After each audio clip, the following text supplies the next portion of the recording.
CTV Edmonton, local breaking news with Miriam Valdez-Carletti. Good evening. With snow removal problems piling up, some Edmontonians are tackling slick situations themselves. In a central Edmonton, community league says it had to pay a contractor to clear what it called a dangerous windrow outside an elementary school. CTV's Evan Kenny has more.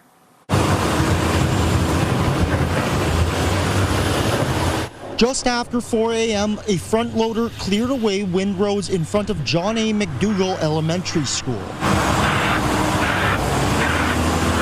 Windrows the city would not clear itself. So the McDougall Community League used the rest of its rink budget to pay for a plow. I went and checked it out and walked over it. It's shards of ice. It's sharp and slippery, and you know, grandparents helping their kids get over it.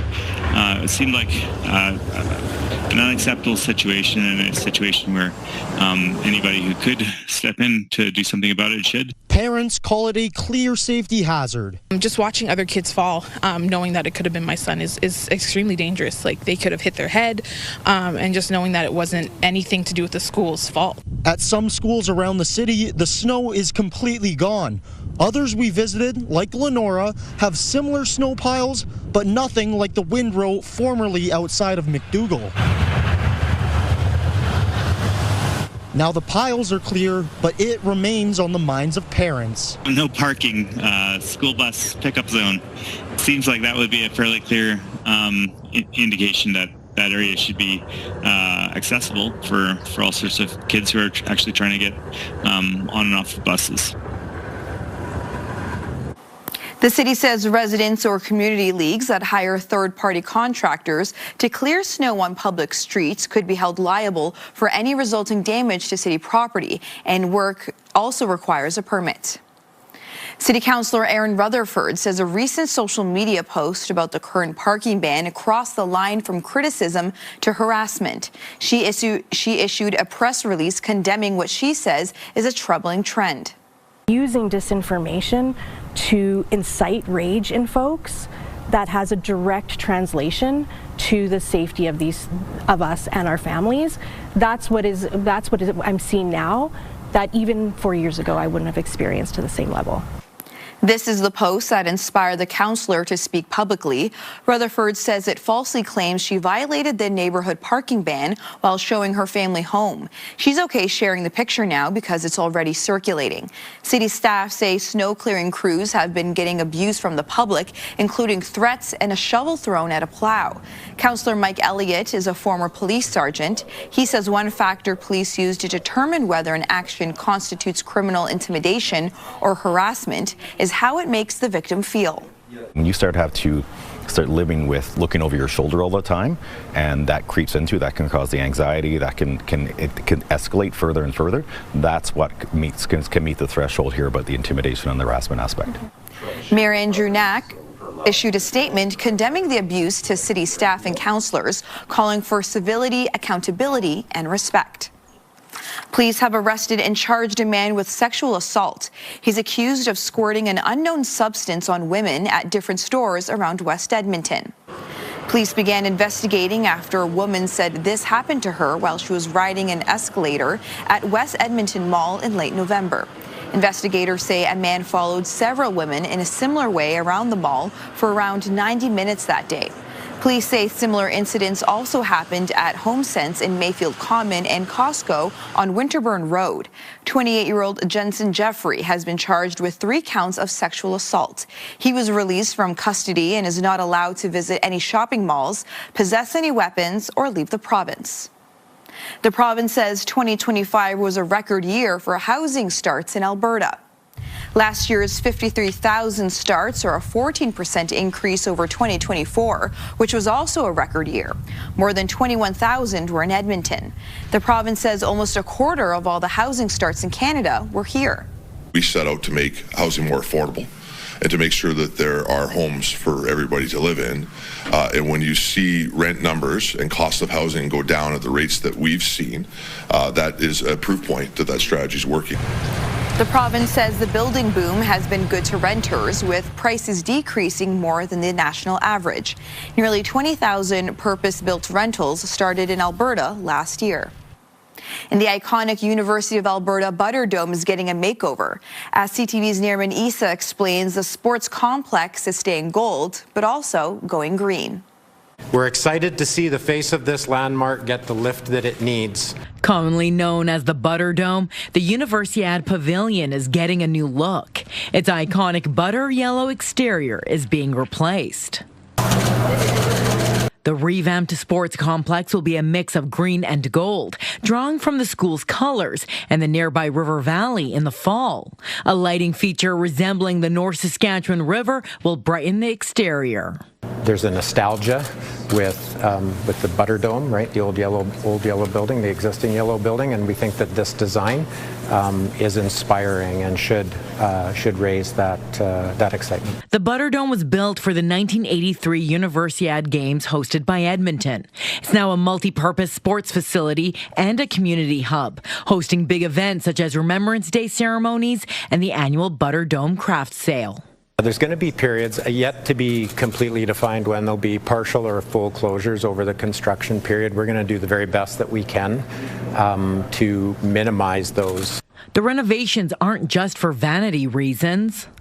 One key component of this renovation is student safety. Because of the building's curved design, every winter scaffolding goes up to protect students from falling ice. The school says the Butterdome has seen its fair share of flooding, rusty pipes, and other engineering issues due to its design. The new design will fix that and incorporate sustainability measures. The rooftop will be covered in solar panels that will generate about 1,000 megawatt hours per year. U of A students give the new design a passing grade. Oh, it's great. Yeah, it looks kind of cool. I like the color and the overall structure of the building. It's nice, but it's probably going to take some time to get used to. This will cost $27 million, mostly funded by provincial grant. It's expected to be complete by fall of 2027. Nirman Issa, CTV News, Edmonton. City Council will soon consider a $6.5 million grant for the Windspear to make up for lost parking revenue at the Music Centre. The Windspear used to earn nearly $600,000 a year from parking. It's building a new parkade as part of an expansion project. The new garage is only accessible through a connection to the parkade underneath the city-owned Century Place. It was supposed to have 142 parking stalls, but will now have half that number, limiting how much money the Windspear can make from parking. The stall reduction is to accommodate a plant for the downtown district energy system required by the city. There was a time in which we had a model that had 300 stalls, but that's before district energy was contemplated. And then we've been having to adjust ever since in order to make the district energy plant possible because we are an ideal location for it. While the city is not legally obligated to compensate the Windspear, the mayor says it's important to support a nonprofit that contributes to Edmonton's culture and economy. The money would come from the city's reserve fund, which is already strained. Council will discuss the grant next week. The Alberta Teachers Association says a recent survey is raising red flags about the state of classrooms. It was done about a month after the province used the notwithstanding clause to end last fall's nearly month-long teacher strike. It points to increased classroom sizes and more students with complex needs, creating a heavier load for teachers. The survey heard from more than 5,300 teachers, or about 10% of our province's educators. Of those who participated, the results showed 95% of teachers feel stressed, and 94% are pessimistic about the future of the teaching profession. ATA President Jason Schilling says the use of the notwithstanding clause in classroom challenges has demoralized teachers. He says the problems aren't new, and the province has failed to make any changes since teachers were forced back to work. Teachers and school leaders are not asking for sympathy. They're calling for real solutions, including staffing and other resources that match the conditions that they are facing every day. The government cannot continue to pretend that class size and complexity do not matter. Schilling says the ATA is unable to bargain until 2028 when their agreement is up. The province says it's hiring 3,000 more teachers and 1,500 educational assistants to help reduce workload. Schilling says 86% of teachers indicated no extra staff have been hired at their schools yet. The margin of error for the survey is 1.5%, 19 times out of 20. The province says growing classroom sizes are due to out-of-control federal immigration policies, and it says its classroom complexity and classroom size cabinet committee is reviewing real-time data to place teachers and EAs where they're needed most. And the city's extreme weather response is now in place. The response is designed to help people get out of the cold conditions. Recreation centers and libraries will be open for anyone who needs a place to warm up. The response is expected to stay active until next Wednesday. If you see someone outside who needs help, you're asked to call 211. The Alberta government says moves are underway behind the scenes to clear a backlog of patients in acute care beds who should be moved to different units. Meantime, doctors and unions are calling on Albertans to share their experiences in hopes of pushing the province to move quicker. CTV's Connor Hogg has more. Assisted Living Minister Jason Nixon says the province's healthcare approach is making meaningful change to Alberta's acute care system. Some of the people we found early days that have been stuck living in acute care beds for years, not months, years, inside the wrong space. We don't have anything like that taking place inside our hospitals no more. His comments come after a document compiled by doctors was leaked. It showed a number of deaths and near misses in emergency rooms over a 2-week period. Nixon acknowledges there is still work to be done to free up bed space by moving persisting patients to specialized facilities. Long-term, our goal will be to make sure there's nobody in the hospital longer than 30 days, and ultimately that the vast majority of people are discharged within 72 hours. Nixon also says the state of emergency doctors are calling for would do nothing to accelerate work that is already underway. The messaging that has been put out by this government and the ministers himself, stating that they have all the tools to fix the health care, then why is that not happening? Alberta's CUPE president, Raj Uppal, says patients in overcrowded emergency rooms aren't seeing changes fast enough. CUPE represents healthcare workers, including LPNs and healthcare aides, assistants, and housekeepers. It started a website asking Albertans to share so-called hospital horror stories. We're able to raise the alarm bells and provide a platform for our members and Albertans to reach out to this government. Realistically, this isn't a partisan issue. This is an issue that affects every Albertan, regardless of the political stripes. Emergency physician Scott McLean says bed space alone isn't the whole problem. He says many patients aren't coming to the hospital when they should because of the long wait times and winding up sicker than they would have been. I've seen patients with a heart attack wait 2 or 3 days to come in, patients with appendicitis that by the time they come in, because they thought it was going to go away, the appendix is perforated, and now the surgery is not an option. Connor Hogg, CTV News, Edmonton. In response, the province says it sent an invitation to the Alberta Medical Association for a meeting last week and says the timing and format is still being confirmed. The Edmonton Oilers missed another opportunity last night to win 3 games in a row for the first time this season.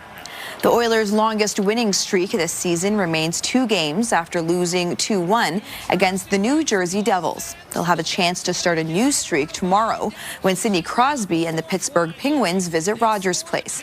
While Crosby and Connor McDavid will be competing against one another tomorrow, they will be teammates for Canada at the Winter Olympics in a few weeks. It's nice to answer a question about playing together as opposed to always, playing against them. My idol growing up, so to be able to play with him and represent our country together on the biggest stage, it's exciting. I'm very excited to see that. The Olympics with the best players is overdue, and think about McDavid, who's closing in on 30 years and hasn't got to play in the Olympics yet. Is not fair for all the hockey fans out there who should be able to watch that. Tomorrow night could potentially be Stuart Skinner's first game at Rogers Place since being traded to the Penguins for goalie Tristan Jarry. Coming up next, Alberta midwives concerned over long wait times for pregnant women. And also just ahead, a new report urging Canadians to eat more fermented foods. See which ones you like and then and try new ones, because there's hundreds, thousands of fermented foods worldwide. Good evening, folks. Temperatures started to cool through the day today. The deep freeze really sets in for tomorrow and Friday with afternoon temperatures in the -20s. Should be a short-lived cold spell, though, as we already start to pull out of it and into some milder temperatures through the weekend. Take a closer look at all that in just a few minutes.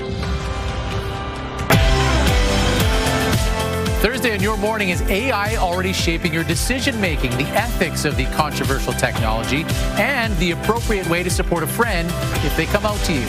Your Morning Edmonton, weekdays.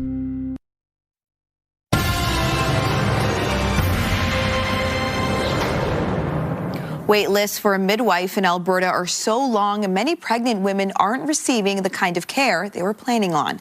While the province says it's working with Alberta midwives to make things better, midwives say the province needs to do more to increase access to pregnancy care. CTV's Stephanie Thomas reports.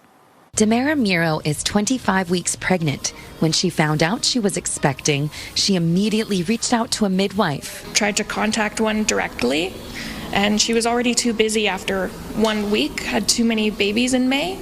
She's still on a wait list, but she's almost in the third trimester, and she's realizing she may not get the pregnancy and birth care she wanted for her first baby. So I was on the wait list for Calgary and surrounding areas, so Okotoks, Cochrane, Bragg Creek, and still didn't hear back from anybody. According to the province, there are 190 midwives practicing in Alberta, a 25% increase from 2021. There are 101 midwives practicing in the Calgary area. According to the Alberta Association of Midwives, 40% of Albertans on the wait list never get paired with a midwife or team of midwives. Officials say it demonstrates increasing demand for low-risk birth professionals. From the last statistics that we looked at on our wait list, we had about 4,500 people in care with a midwife and about 3,400 that were on the wait list who were not able to get access. According to a July report about Alberta's least common health professions, it found Alberta had a total of 172 midwives. In ongoing negotiations with the province, the Alberta Association of Midwives is asking for more midwives to be covered in the large cities as well as remote and rural areas. But officials add conditions are concerning. New graduates say they are considering leaving to work in other provinces. We are very concerned that if we don't have good, sustainable programs and compensation in place for Alberta midwives, that we will see a loss of our workforce. In an emailed statement, Primary Care Alberta says it's committed to working to balance access across the region while ensuring all Albertans can receive care from a registered midwife. Stephanie Thomas, CTV News, Calgary. The group representing Alberta chiropractors has launched a new database to report incidents. The Chiropractic Patient Incident Reporting and Learning System allows chiropractors to anonymously share incidents with more than 1,100 members through the province. The system can be used for something as simple as a slip and fall outside an office. The system is voluntary, and it's similar to another system used in the UK for about 10 years. The newly launched Canadian Fermented Food Initiative aims to boost awareness of the health benefits of foods like sauerkraut and kimchi. One of the researchers is a scientist at the University of Calgary. CTV's Kevin Green caught up with her. Raylene Reimer has spent years studying how foods affect our gut microbiome and ultimately our overall health. She says the bacteria in fermented foods help prevent many serious conditions. And those are the ones that have been associated with helping to prevent some of these diseases like asthma, allergies, diabetes, etc. Reimer says aside from yogurt and cheese, the North American diet has largely veered away from foods providing healthy bacteria. So what we're finding is that our environment that we live in and the foods that we eat has become very sterile. The Canadian Fermented Foods Initiative outlines a wide range of foods, including kefir, sauerkraut, kimchi, and kombucha, advising Canadians to put more of them on their menu. Just getting microbes and microbiome-friendly foods to have a greater prominence in the food guide and in dietary guidelines for Canadians. At Light Cellar Superfoods, Chef Alex Hamilton oversees custom fermentations, including some more exotic mixes. Like this is the garlic, our fermented garlic. He says his customers are becoming more aware of fermented foods. They come in looking for it because they know that it is like a necessary part of a diet. Both Reimer and Hamilton admit fermented foods are an acquired taste, but the science says it's a taste worth acquiring. See which ones you like and then and try new ones, because there's hundreds, thousands of fermented foods worldwide. Kevin Green, CTV News, Calgary. After the break, how a new cheesy business is helping people in need. The reaction that we get from people who need it it's incredible. It's heartwarming.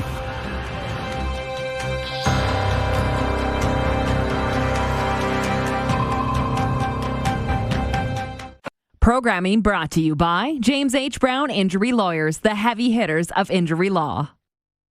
Welcome back. -5 for your daytime high today, although that came in just after midnight. Temperatures were sliding through most of the day. -10 range for most of this afternoon. We'll be closer to -20 by tomorrow afternoon and again on Friday. In fact, Friday morning we'll be around -30 to start the day. Get some cloud cover with some flurries or light snow there and through the Peace Country tomorrow morning. That precipitation will slide south through the foothills and into southwestern Alberta by tomorrow afternoon. Here in Edmonton, some clouds to start and then some sunny breaks later in the day as this Arctic high pressure system drops in from the northeast.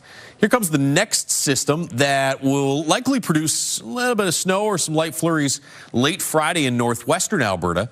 Some uncertainty with the timing of this, so I've put a slight chance of some flurries or light snow in the forecast for Friday night or early Saturday. Some of the models want to hold that off until Saturday. Here's the big story, though. That snow, if we get any at all, it's going to be a dusting to maybe a couple centimeters. This Arctic air drops all the way back into the Edmonton area tomorrow, sticks around at least through central and eastern Alberta on Friday, and then already starts to move east through the weekend, and this milder air that presses across has us back into single digits for our daytime highs by Sunday here in the Edmonton area. So 2 really cold days there tomorrow and Friday, and then a gradual warm up through the weekend. We'll see temperatures around -10 Monday, Tuesday, and in the 0 to -5 range for the middle to the end of next week. Tomorrow morning in the mid-30s, Fort McMurray, we've cold warnings in effect across the northeast. Wind chill in the -40s to start the day. -31 Fort McMurray tomorrow afternoon, -29 in Cold Lake, -18 in Grand Prairie. Jasper about 20 degrees milder than Lloydminster, -11 there. I didn't want to hesitate to say warmer. -31 in Lloydminster tomorrow afternoon. Here at Edmonton, we'll drop to about -21. Thankfully, light wind. -28 Friday morning, back to -20 in the afternoon. There's that chance of flurries late Friday into early Saturday, and there is the gradual warm-up through the weekend and the bigger warm-up middle to the end of next week. That is your forecast. On Bell Let's Talk Day, one of the key messages is if you're struggling is to reach out for help. One organization hopes to keep the conversation around mental health going all year round. The Buddy Up program is a men's suicide prevention program. It aims to drive conversations between men about mental health. It also includes several different initiatives to promote those conversations, from volunteering and exercise programs to random acts of kindness. The program lead says the high suicide rate among men is in part because they are socialized to believe asking for help is a sign of weakness. Men may mask their stress and deal with emotional pain through harmful behaviors and actions, and sometimes suicide instead of seeking help. So often, or sometimes, coping strategies can become their own risks. To learn more about Buddy Up, head to ctvnewsedmonton.ca and click on news links. If you or someone you know needs help, the Suicide Crisis Helpline is available 24 hours a day. To reach out to the helpline, you can call or text 988. And a new business off White Avenue is feeding more than just its customers. Cheese Louise, a dedicated grilled cheese sandwich shop, opened last Wednesday. It has a Feed It Forward initiative where a discounted price of $5, customers can buy an OG grilled cheese. A free sandwich sticker is then placed on a board for anyone who is hungry or in need of use. Just our first week alone, we had over 50 sandwiches purchased, which was amazing. So we're hoping to beat that number every week and, just have an everlasting supply of food for anyone who ever needs it. The reaction that we get from people who need it it's incredible. It's heartwarming. Cheese Louise says it has a no questions asked policy. The owner hopes the initiative might spur other local businesses to try something similar. Thank you so much for tuning in. That was our show for tonight. Have a good night.